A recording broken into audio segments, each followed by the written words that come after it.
Liftoff. Chapter 2.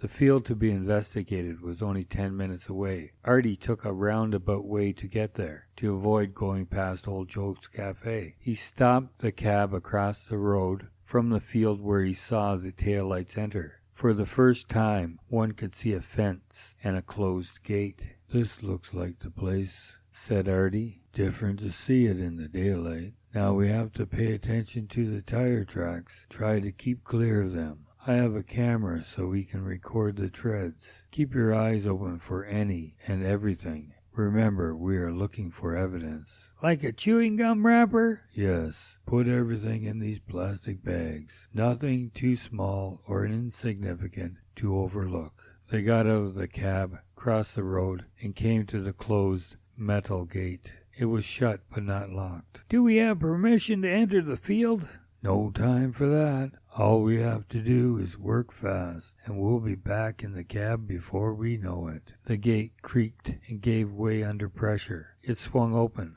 They entered into the field beyond, walking between the tracks, which in the beginning were muddy, but then they were harder to see once they found their way into the vegetation. "The field isn't completely flat. It's slowly rising. Look at where we first came in to now." It was true. The landscape was slowly elevating. "Might this explain why you thought the taillights were rising?" asked Zeke. "Could be. At least that explanation has to be considered." Sam, who had wandered ahead, now turned and called out, "Hey, there's something strange up here." When the others caught up, he said, "Something looks different." Zeke, looking down, exclaimed, "Like someone's cut the hay and scattered it on the ground." Artie called out, "Don't disturb it until I get a closer look." He took the first step onto the cut hay. "Not only does it look different, it feels different too." He moved his foot from side to side on the hay. "It's plywood. Someone has laid down a few sheets of plywood,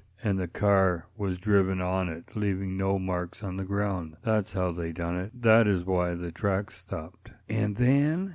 asked Walter. Artie, summing up the situation, observed, "And then they simply turned off the lights, waited a suitable length of time, and backed out again."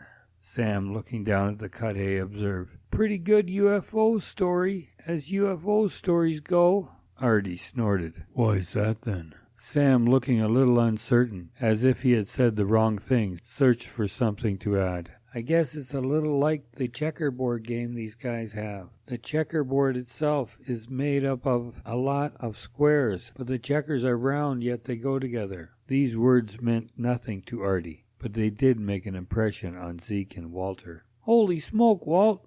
I never saw that before." "Well, I think we saw it all right, but it just didn't register."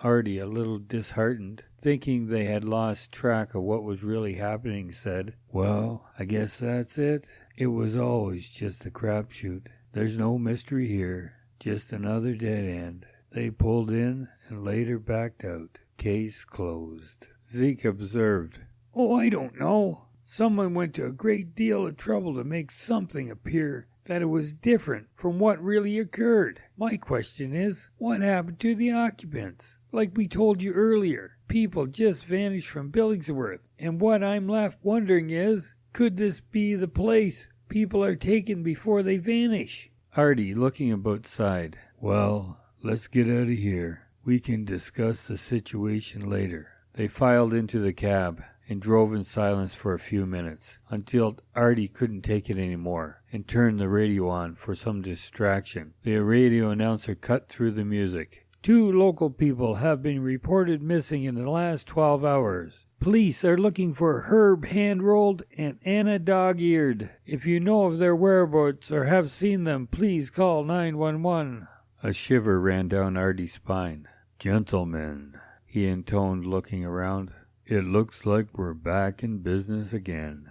Walter from the back seat leaned forward. "If we're ever going to uncover anything significant, I think we at least need to take a look around Old Joe's Cafe. It may turn up nothing, but at least we'll get a cup of coffee." Zeke, listening in, added, "It does seem whatever's going on involves the cafe." We can give that a try, all right, warned Artie, but don't expect anyone to spill the beans that easily, and let's take it casual. We're not about to accuse anyone of anything. This is just to be considered a fact-finding mission. You could say we dropped by so I could meet Joe again, offered Sam. Haven't seen him in a while. Artie swung the cab around, retracing their earlier path. This will make it look as if we drove straight out from the town to the cafe instead from that field. As soon as they pulled into the parking lot, an air of uncertainty filled the cab. Remember, boys, Artie said, just keep it all low-key and easy-going. They passed through the door to the cafe in single file. Old Joe behind the counter welcomed them. Sam, is that you? You're looking well. Better than the last time I saw you. Sam Eversore looked at old Joe. You can't imagine what a thing it is to remember a face in a crowd of strangers. How are you doing yourself? Keeping out of trouble as always. Not too hard in a town this size. What brings you in here? Are you guys AWOL?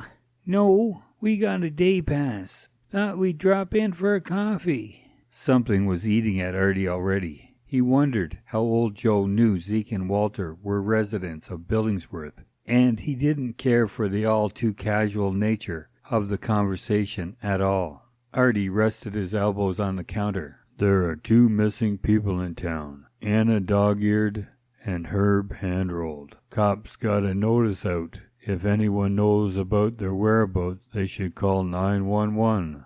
Old Joe shrugged his shoulders. Terrible thing. How many other cold cases are there by now? Seems the local police couldn't find a lit candle on a birthday cake. Artie looking steadily at Joe and remarked, I bet you could. Nothing seems to get past you. This little cafe is the central hub in town. Sooner or later everyone comes in here. And sooner or later all the local news walks in with them. I'm here so I hear things. Then what have you heard about Anna? What's the scuttlebutt? Look, she was here a few days ago, it's true. You mean the day she went missing? Old Joe recoiled. I think you're a cab driver in case you forgot. Don't come in here playing detective. Zeke tried to calm the waters. Come on now. Nobody's accusing no one of anything. We're just concerned. There are rumors, that's all. We all hear rumors and wonder about them. Rumors of people gone missing, and an old Buick with tail fins. Artie, controlling himself, but still a little hot under the collar, said, You ever see an old Buick near here? Old Joe felt as if a lightning bolt had struck the ground near him, answered, No, can't say that I have. Artie drew in and let out a deep breath. Well, I did, right in your parking lot, and I'm guessing it was the same night those 2 disappeared.